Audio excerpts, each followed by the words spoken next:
O nome do Senhor, amém? Aonde está a Bíblia em suas mãos? Quero ver. Irmãos, como nós precisamos da palavra de Deus na nossa vida. Nosso Deus e Pai, nessa manhã tomamos em nossas mãos a palavra do Senhor e queremos ser tomados pelo Espírito Santo para que a palavra, através do Espírito, possa produzir luz em nossa mente, em nossa alma, em nosso coração. Eu clamo a Ti, Senhor, desce sobre o Teu povo na pessoa do Espírito e prega a Tua palavra.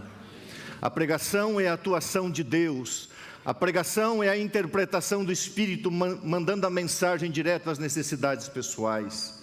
Por favor, faze a obra, Senhor, em nome de Jesus, amém. São Lucas capítulo 24, São Lucas 18, verso 8. Abra a palavra de Deus lá. São Lucas capítulo 18, o verso 8. O tema dessa manhã é um título de uma meditação matinal que foi dado para os escritos da serva do Senhor, a fé pela qual eu vivo. A fé pela qual você vive. São Lucas 18, o verso 8, diz assim. Vamos pegar o 7, vai. Não fará Deus justiça aos seus escolhidos, que a Ele clamam dia e noite, embora pareça demorado em defendê-los. Contudo, digo-vos que depressa lhes fará justiça. Quando vier o Filho do Homem, porventura achará fé na terra? Gênesis 37, o verso 5, apenas uma frase. Deixa a Bíblia aberta ali agora. Gênesis 37, o verso 5. Você vai ter uma outra visão dessa história. Talvez a mais linda história do Antigo Testamento. Gênesis 37, verso 5. Teve José um sonho. Quantas vezes você já ouviu falar as seguintes expressões? Deus tem um plano para a sua vida. Isso é verdade? Sim. Deus tem um sonho para você, Deus tem um propósito. Isso é verdade? Deus tem um sonho, Deus tem um propósito, Deus tem um objetivo, Deus está no controle, tudo isso é muito certo. Deus tem um sonho para você. A gente ouve muito isso por aí. Os sonhos de Deus são melhores que os nossos sonhos. Você deve sonhar os sonhos de Deus. E nós corremos o risco de nos ater a isso, que é importante, que é bom, que é necessário, que é verdadeiro. É lógico que Deus tem um plano para nós. É lógico que Deus tem um projeto nesta vida para nós. Mas nessa manhã eu quero aprofundar um pouco a caminhada. Quando a Bíblia diz, teve José um sonho. O que é isso aqui, irmãos? É muito mais do que um sonho. É uma visão de futuro. É muito mais do que uma visão de futuro. É o que está no Salmo 105, verso 17. Abra a Bíblia lá. Salmo 105, o verso 17, 18 e 19. E a gente começa a entrar aqui no assunto dessa manhã. Salmo 105. Aqui está sendo narrada as maravilhosas obras de Deus em favor de Israel. É um pequeno resumo da história de Israel. E aí quando chega no verso 17 do Salmo 105, está escrito assim: adiante deles Deus enviou um homem, José, vendido como escravo, cujos pés apertaram com correntes, com grilhões, e a quem puseram em ferros, até cumprir-se a profecia a respeito dele, e tê-lo provado a palavra do... Irmãos, qual é a fé que nos move? Um garoto de 17 anos recebe um sonho de Deus. José, eu estou profetizando, através de um sonho, te dando uma visão de futuro. Você será um líder do seu povo. Você será o governador do seu povo. Os feixes, o sol, a lua e as estrelas representam aqueles que serão abençoados por sua liderança. Carregue no coração esta visão de futuro. Carregue no coração esta profecia. Não sei se ele deveria ter contado aos seus pais, aos seus irmãos, mas o fato é que o ambiente não era muito bom. 4 esposas, 4 mães, 12 filhos, muita rivalidade interna, muita inveja, muita briga, muito egoísmo. E José ainda diz assim: eu vou mandar em vocês. Os filhos de Jacó causavam muito problema. E recorrentemente Jacó tinha que cuidar para ver o que seus filhos andavam fazendo, e ele confiava muito em José. E José veste a sua capa e vai para Dotã, aliás, para o vale de Siquém, cerca de 70 quilômetros dali. Chega em Siquém, José não encontra os seus irmãos, e alguém que ele encontrou disse: eles foram para Dotã, mais ou menos 20 quilômetros adiante. E José então continua caminhando em direção a Dotã, e quando ele sobe a montanha e desce para o vale de Dotã, os seus irmãos olham e dizem: lá vem o tal sonhador. Vamos tirar-lhe a vida para verem que darão os seus sonhos. E José ia ser morto, mas Rúben, o irmão mais velho, disse: nós vamos matar o nosso irmão, nós não gostamos dele, nós na verdade o odiamos, mas nós não vamos derramar o sangue do nosso irmão. E José foi jogado num buraco e ali permaneceu.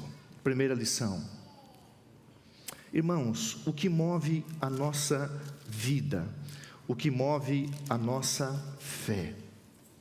Qual é a fé pela qual você vive? O que mantém você na crise? O que manteve José naquele momento? Essa semana eu li uma frase que diz assim: no centro de todo o problema está a crise da fé. A primeira coisa que o homem sentiu após a entrada do pecado foi medo. E a primeira coisa que Deus fez foi uma promessa, e essa promessa era uma profecia. Quando Satanás quis destruir a vida de José, ele queria destruir um projeto de Deus, um sonho de Deus, uma visão de futuro, mas uma profecia de Deus. Porque tudo que Satanás quer é destruir as profecias da palavra do Senhor na sua vida. Apareceram os ismaelitas, que eram parentes dos israelitas, e os irmãos venderam o irmão como escravo. E José foi levado para o Egito. Você conhece detalhes da história muito bem. E ali permaneceu 10 anos como escravo. Se não bastasse, Satanás se colocou no caminho dele e disse assim: você não está contente com o que está acontecendo com você? Então as coisas vão piorar. E ele foi levado à prisão, onde permaneceu por cerca de 3 anos. Irmãos, o que manteve José? A Bíblia diz: o Senhor era com ele, e ele era com o Senhor. José sabia, irmãos, que havia mais do que um plano, mais do que um propósito, havia uma profecia sobre a cabeça dele.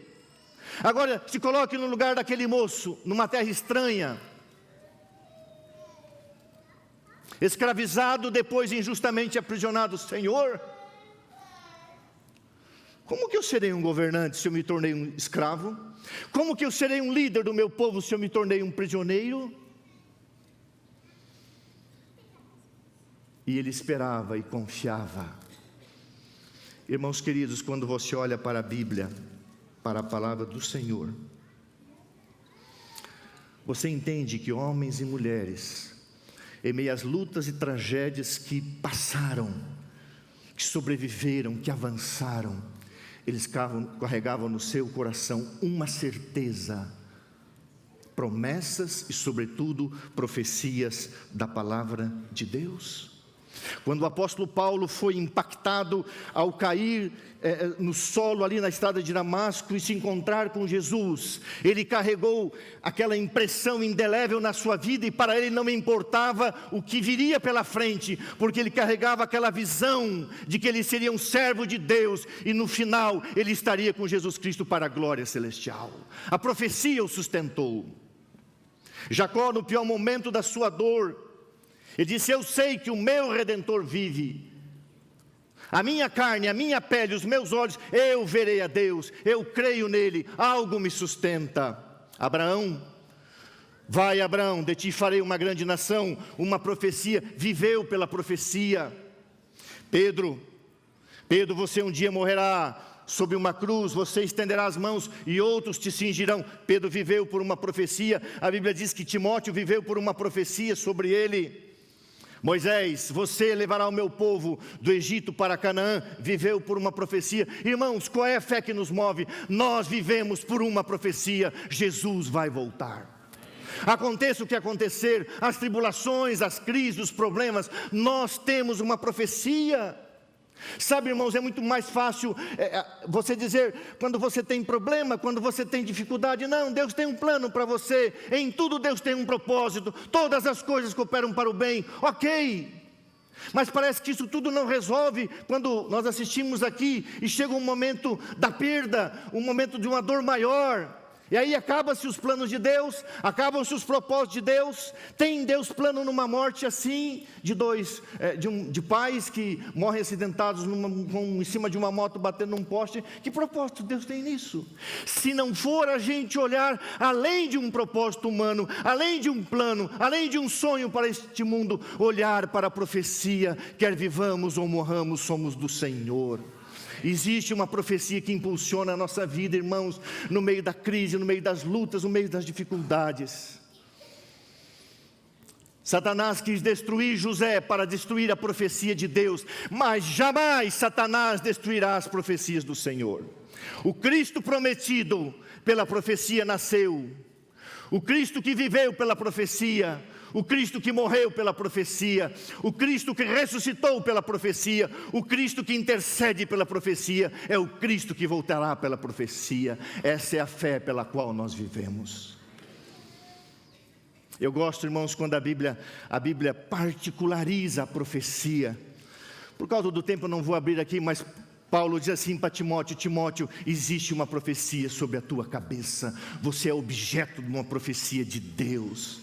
Irmãos, quando você olha para a Bíblia e você olha para as profecias, você tem que trazer isso para você. Quando a Bíblia diz: eu vou preparar-vos um lugar, a Bíblia diz: Jesus é arquiteto. Pensa um pouquinho nisso. Quando Jesus olha lá do céu para você, sabe dos teus gostos, sabe daquilo que lhe interessa. Você acha, irmãos, que Jesus, como arquiteto, pensa um pouquinho, o que faz um arquiteto? Ele pega uma prancha, ele pega um lápis, ele pega uma régua, e depois ele pega lá o programa do computador, e ele vai projetar aquilo que está na sua cabeça, aquilo que está no seu coração, de acordo com a necessidade e a vontade do cliente. Eu fico imaginando Jesus como arquiteto, pegando a sua prancha e olhando lá do céu para você e dizendo assim: para essa pessoa eu vou fazer esse tipo de casa, e eu vou construir essa casa para a pessoa. A Bíblia diz que existe uma casa para você no céu. Você crê nisso? Você crê que existe uma casa eu acho que já está pronta lá no céu para você? Irmão, sabe qual é o sentimento que eu tenho? Eu acho que eu vou ter vergonha de quando chegar na frente da minha casa, porque as portas vão ser de pérola, a rua vai ser de ouro. Não vai ser meio constrangedor? Não, porque eu não receberei por méritos, eu receberei pela graça de Jesus. E a Bíblia diz que quando você chegar e passar pelo portão do céu, a Bíblia diz que Jesus vai entregar uma certidão de nascimento para você. Não de um cartório humano, mas uma pedrinha branca com o seu novo. Pensa nisso. A Bíblia diz que a profecia, Jesus está escrevendo, se já não escreveu, já preparou uma lápide, uma pedra branca com o seu novo nome, que representa o seu novo caráter, que é o caráter de uma pessoa glorificada. Aí você vai na tua casa. Eu já falei isso aqui em dezembro, só estou repetindo algumas partes. Lá existem 3 coisas que foram feitas para você, duas além da pedrinha branca. Existe uma coroa. Irmãos, a princípio no céu nós vamos desenvolver em estatura. Você não vai ser glorificado, ficar com 4 metros da noite para o dia. Então os que têm a cabeça menor e as cabeças maior, a coroa Deus não fez numa fábrica assim. Deus fez coroa por coroa, fez uma coroa especial para a tua cabeça, com o teu tamanho. E a morte diz que Jesus quer ter o prazer de Ele mesmo colocar essa coroa na sua cabeça. E depois que Jesus colocar essa coroa na sua cabeça, e você não vai se preocupar com o horário, com o tempo. Nós estaremos na eternidade. Jesus vai colocar nas suas mãos, e aí você vai receber um dom que muitos de nós invejamos, que é o dom de tocar música sem estudar música. Deus vai te dar uma harpa e você vai dedilhar uma harpa.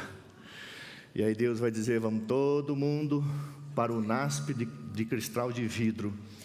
E nós iremos com as nossas coroas, nós iremos com a nossa harpa, e nós iremos com a nossa certidão de nascimento para o mar de vidro, e nós vamos cantar louvores ao nome de Jesus. Essa é a profecia pela qual você vive. É mais do que um sonho, é mais do que um plano, é mais do que um propósito, é uma visão de futuro. No relógio de Deus havia chegado o tempo. José, sai daí. E aquele escravo, prisioneiro, injustiçado, todavia com uma visão espiritual e uma profecia na cabeça: eu serei líder do povo de Deus. Assume o governo do Egito. Eu não sei se você se emociona todas as vezes que você lê. Quando José não contém as suas emoções, vestido como egípcio, pintado como egípcio, falando a língua egípcia, em algum momento ele se dá a conhecer aos seus irmãos: eu sou José, vive ainda meu pai. 20 anos haviam se passado.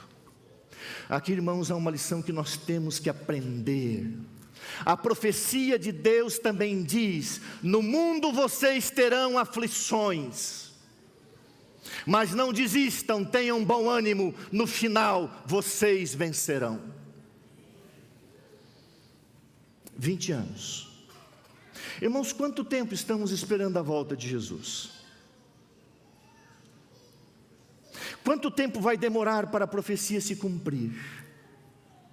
Esse período em que Deus nos dá a profecia até o seu cumprimento final, a Bíblia diz, é um momento em que a fé é provada, ela é testada.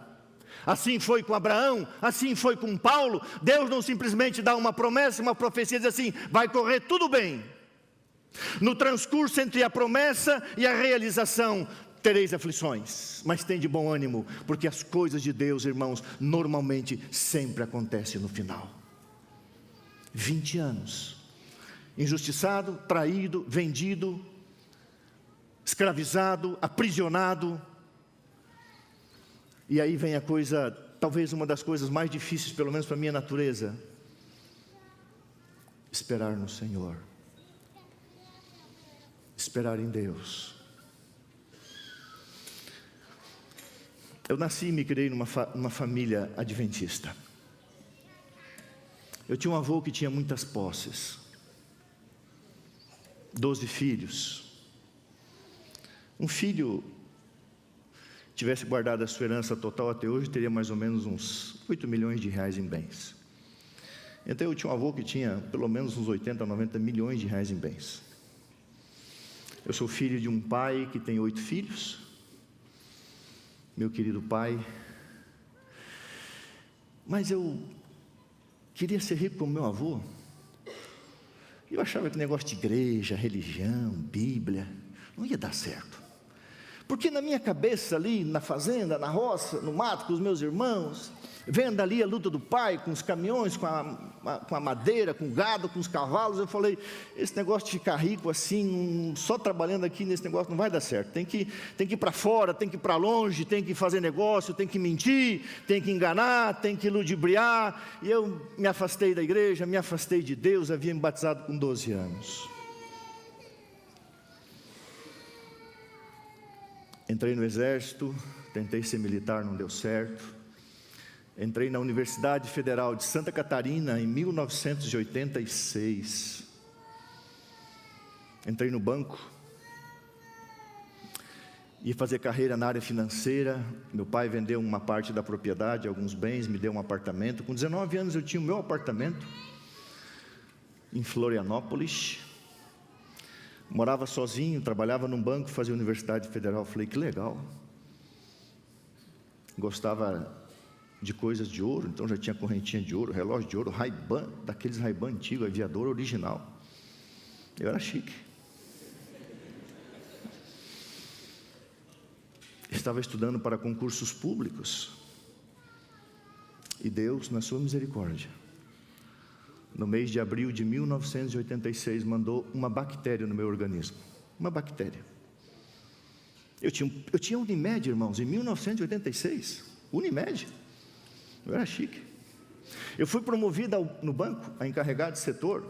O diretor do banco me chamou e disse: o banco tem planos para você, a gente percebe que você é um jovem ambicioso. Eu falei: sou muito ambicioso.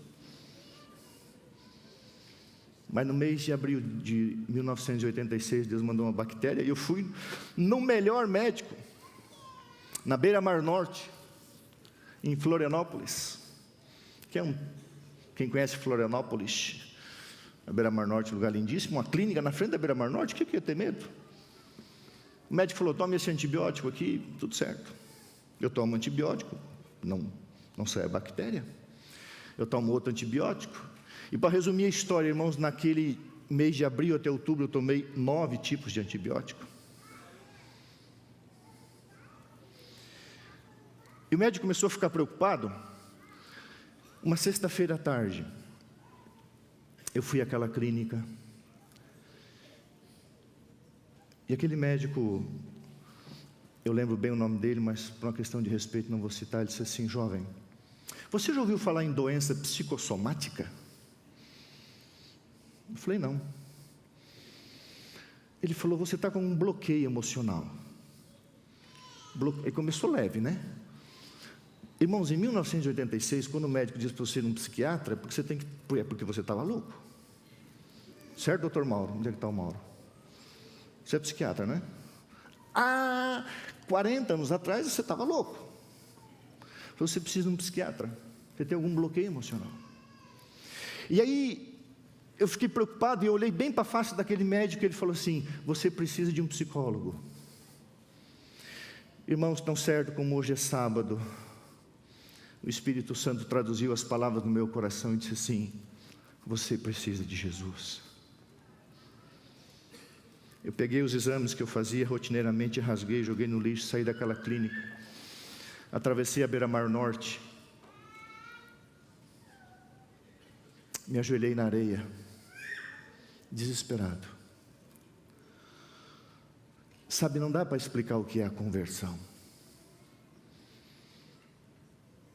O Espírito de Deus simplesmente foi ali, e eu ajoelhado, enquanto as pessoas caminhavam, eu estava ajoelhado na areia, e ali eu fiz uma promessa para Deus, porque naquela semana minha mãe tinha ido levar queijo, e mel, e maçã, e nata, e também o desejado de todas as nações, e tinha deixado lá em casa.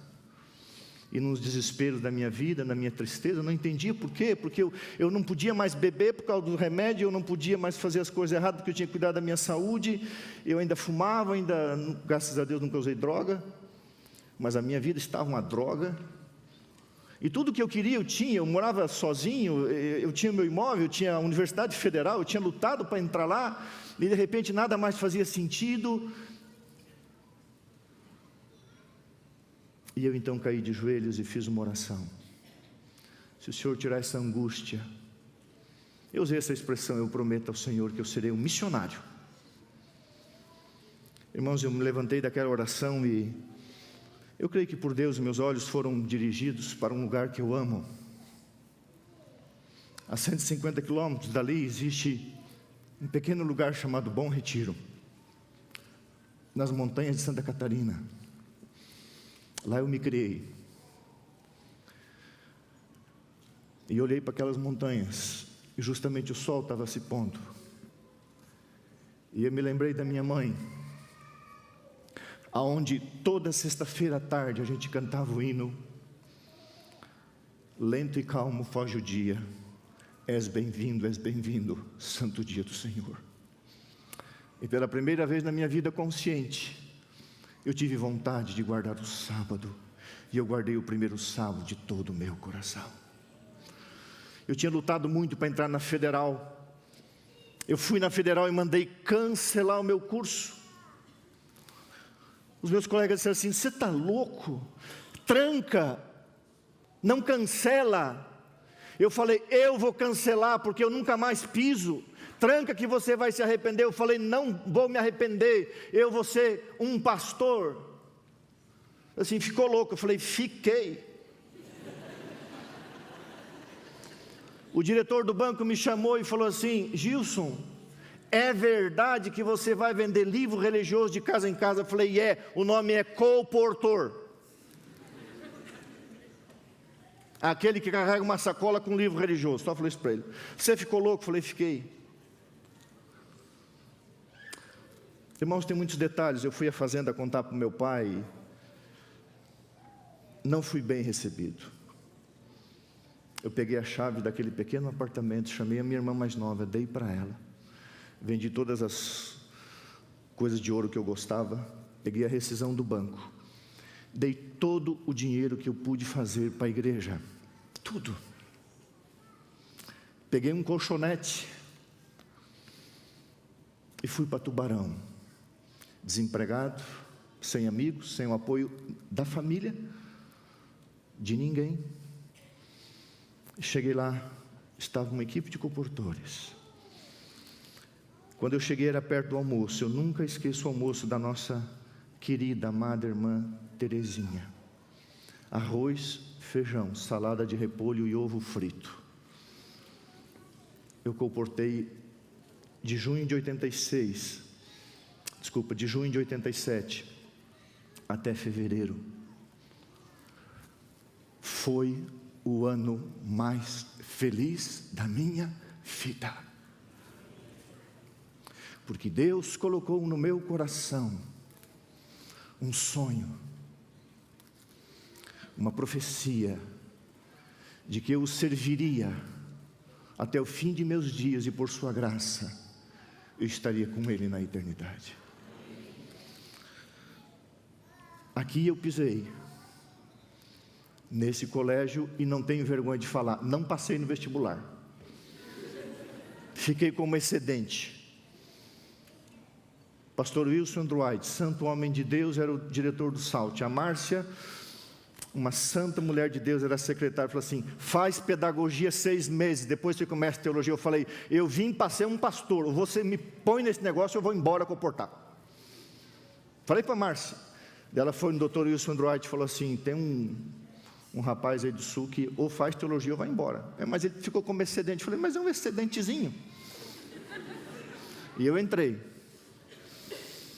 E um dia, ali naquele refeitório,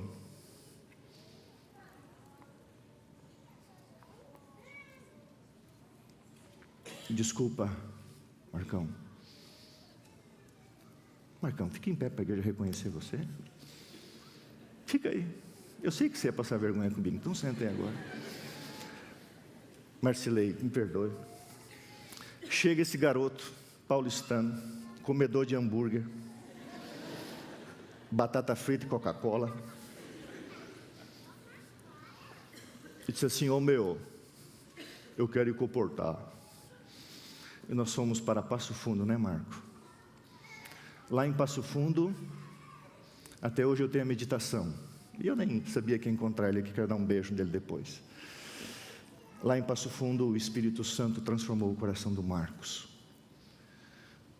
Ele ainda rodou, acho que mais 2 anos, né, aqui no ensino médio, né? Mas Deus colocou no coração, hoje ele é secretário de uma associação em Minas Gerais, é um grande pastor de Deus. Aqui eu me formei em teologia. E faz 28 anos que eu continuo carregando uma profecia no meu coração. Eu vou viver com Jesus. Qual é a fé pela qual você vive? Irmãos, como cristão, você não vai viver mais assim, um sonho, um projeto, um plano que Deus tem. Isso é muito raso, isso é muito pouco. Você tem que ter uma coisa mais sólida, porque na hora da crise, na hora do problema, você tem que ter uma fé maior, uma fé mais arraigada, mais profunda, do que alguém chegar num funeral e dizer para você, Deus tem um plano. Irmãos, Deus não tem só um plano, Deus tem uma profecia que diz assim, vai ressuscitar, vai para o céu, vai viver a imortalidade. É isso que move a gente. O diretor do banco me chamou, por uma questão de ética, também não vou citar o nome, um holandês, luterano, um homem de Deus, altíssimo, forte. Eu tenho 1,80 m, para ele olhava para cima. Ele disse, me chamava de Lemãozinho. Ô Lemãozinho, é verdade, você pediu demissão do banco? Eu pedi, doutor. Mas, Lemãozinho, a gente promoveu você, o banco tem planos para você. O antigo Bamerindos, só os velhos sabem o que é isso. O banco tem plano para você. O banco tem um sonho com você. E eu falei assim, doutor, com todo respeito, Deus tem uma profecia para mim. Ele não entendeu. Ele tentou me convencer. Passaram-se 18 anos. Eu era pastor na igreja central de Curitiba, estava fazendo uma cerimônia de casamento. Uma cerimônia de casamento de uma família que convidou cerca de 400 pessoas, tinha muitas pessoas, e de repente eu vejo que na fila dos padrinhos do noivo estava aquele homem, meu antigo diretor do banco, que agora morava em Curitiba. E terminou o casamento, e sabe como é um casamento adventista, né? É um casamento adventista. E foi um casamento lindo, para a honra e glória de Deus. E no hall da entrada da antiga igreja central, ele veio até mim e disse, pastor, meu nome é Álvaro. Aliás, ele falou assim, pastor, eu sou luterano, e eu nunca vi um casamento tão bonito. Eu olhei para ele e falei assim, como vai, doutor Álvaro? De onde você me conhece? Falei, Rua Deodoro 30, segundo andar. César, Murilo, João Pedro, Samira, Artêmio e o Lemãozinho. Ele falou assim, você é aquele rapazinho com 20 anos que saiu para vender livro religioso de casa em casa? Eu falei, é. E você é o pastor dessa igreja? Eu falei, sou. Ele começou a chorar, se emocionou. Ele falou, sabe, muitas vezes eu pensava, o que aconteceu com aquele louco? E eu pude abraçar aquele homem para a honra e a glória de Deus. Ele falou, você é o pastor da igreja? Eu falei, sou, é eu mesmo. Mais gordo, mas mas sou. E ali eu pude testemunhar do amor e da graça de Jesus Cristo. Qual é a fé pela qual você vive? Deus deu um sonho para José, mas não era um sonho, era uma profecia, diz a Bíblia. Deus tem uma profecia para você, querido irmão. As profecias da Bíblia não é para a igreja como um todo. As profecias da igreja é para os filhos de Deus individualmente também. Eu escrevi aqui na minha Bíblia uma pequena contagem da vida de José. Com 17 anos foi para o Egito, 10 anos escravo, 3 anos prisioneiro. Com 30 anos se tornou governador. 20 anos depois ele viu seus irmãos. José teve que esperar em Deus 20 anos, em meio às traições, injustiças, machucaduras da vida, sendo traído por quem ele mais amava, que era a sua família. Viveu no Egito com seu pai mais 17 anos. Quando ele tinha 54 anos, o seu pai morreu.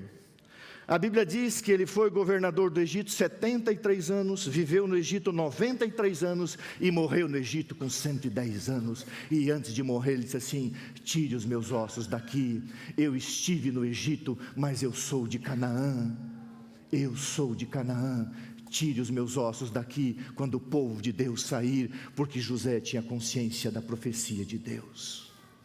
E para finalizar, Gênesis 50. Gênesis 50, a profecia finalmente se cumpre. O que é liderar na Bíblia se não servir? O que é liderar na Bíblia se não cuidar? Gênesis 50, verso 15 até o verso 21. Eu amo esse texto da Bíblia, irmãos. Aqui a profecia se cumpre. Aqui a profecia se cumpre na vida de um homem que estava com 54 anos. 54 anos, receber a visão aos 17, vendo os irmãos de José, 50 verso 15, que seu pai já era morto, disseram, é o caso de José nos perseguir e nos retribuir o mal que lhe fizemos certamente? Portanto, mandaram dizer a José: teu pai ordenou antes da sua morte. Isso aqui não é verdade, irmãos. Jacó não mandou dizer nada. Assim dirás a José: perdoa, pois, a transgressão, o pecado dos seus irmãos, porque te fizeram mal. Agora, pois, te rogamos que perdoes a transgressão dos servos do Deus de teu pai. Olha que coisa linda, irmãos. José chorou enquanto lhe falavam. Depois vieram também seus irmãos, prostraram-se diante dele e disseram: eis-nos aqui por teus servos. Respondeu José: não tenho medo. Acaso estou eu no lugar de Deus? Agora veja o que é um líder. Vós, na verdade, intentastes o mal contra mim. Deus, porém, o tornou em bem, para fazer, como vedes agora, que se conserve muita gente em vida. Não temais, eu liderarei vocês, eu vos sustentarei, eu cuidarei, eu protegerei vocês e os vossos filhos. E assim o grande líder consolou e lhes falou ao coração. Não se curvem diante de mim, já tinham feito. Eu sou José, eu sou o líder apontado por Deus, assim, quando eu tinha 17 anos. Eu sou o governador. Liderar na Bíblia é servir. O pastor é um servo da igreja, o pastor é um escravo da igreja. O dia que o pastor achar que manda, irmãos, ele está completamente errado. O pastor serve. Há um pensamento que ontem eu falei para minha filhinha mais nova que está com a gente, que eu gosto muito, assim: a maior alegria de Deus são seus filhos na terra, e a maior glória de um homem é servir os filhos de Deus pelos quais ele deu a sua vida. E José se levanta e mostra o que é liderança. Liderar é servir, e ele cuida dos seus irmãos, e ele cuida das famílias dos seus irmãos, e o tempo passa, e no meio da família dos seus irmãos nasce o Redentor do mundo. Se José não tivesse vivido, Israel teria morrido, aquelas 70 pessoas de fome, e a profecia não teria se cumprido, mas ele esperou no Senhor. Irmãos queridos, se a gente não tem algo mais profundo, a gente não tem razão para viver. Triste é o fim de uma pessoa quando chega no final da vida, ela diz assim: bom, aqui terminaram os planos de Deus, aqui terminaram os sonhos de Deus, aqui terminou o projeto de Deus, é tudo isso? Não. Eu fiz planos essa semana de visitar um homem de Deus. Então o pastor Robson e eu fomos juntos, e chegamos no hospital, e encontramos esse homem de Deus, carregando uma profecia no seu peito. E quando chegou o seu irmão e os seus sobrinhos, eu achei que ele estava muito mal. Na verdade, emocionalmente e espiritualmente ele está muito bem. Ele está com uns problemas de erisipela e tal. Já não é mais uma criança, mas quando o seu irmão que mora, o seu sobrinho que ama ele, entrou no quarto, ele falou com voz forte: how are you? Eu fiquei olhando aquele homem,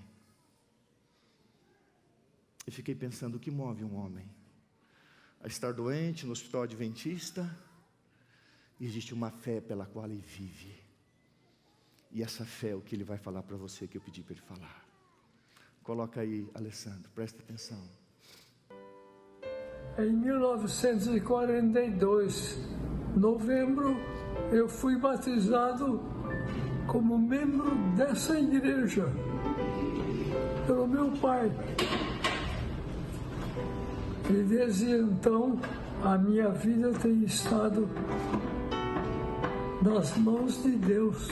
E Ele é tão bondoso, tão misericordioso, que Ele faz a gente ser parecido com Ele. E meus prezados irmãos, permitam que o Espírito Santo trabalhe na vida de vocês. O meu desejo é ver a todos guiados pelo Espírito Santo para a vinda do Senhor Jesus. Quando Ele voltar, que vocês e eu estejamos preparados.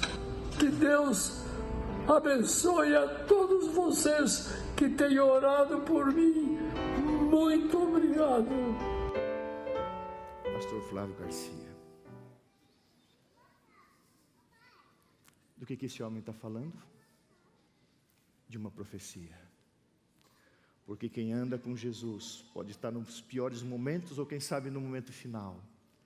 Mas a profecia não termina e Ele estará e nós estaremos com Ele na vida eterna. Ali nos ajoelhamos, fizemos a unção. Um dia eu vou pregar em igreja sobre a unção. A unção não é para a morte. Eu perguntei, pastor, qual hino o senhor quer cantar? E ele falou o hino, nós cantamos. Irmãos, o hino que nós vamos cantar, que é o hino que o pastor Flávio Garcia gosta. Esse hino deve ser a maneira que nós devemos viver enquanto ele não vem. Cada vez mais puro, mais santo, mais leal, mais preparados. Não esqueça, o céu é um lugar preparado para pessoas preparadas. Não esqueça disso. Não é justo Jesus preparar um lugar para você e você não estar preparado para esse lugar. Prepara-te, ó Israel, para te encontrares com o teu Deus. E em meio às injustiças e podridões desse mundo caído, viva como José, porque a profecia de Deus se cumpriu na vida dele e vai se cumprir na sua. Vamos ficar em pé. Hino 391, cada vez mais santo. Nosso regente, por favor.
Pastor,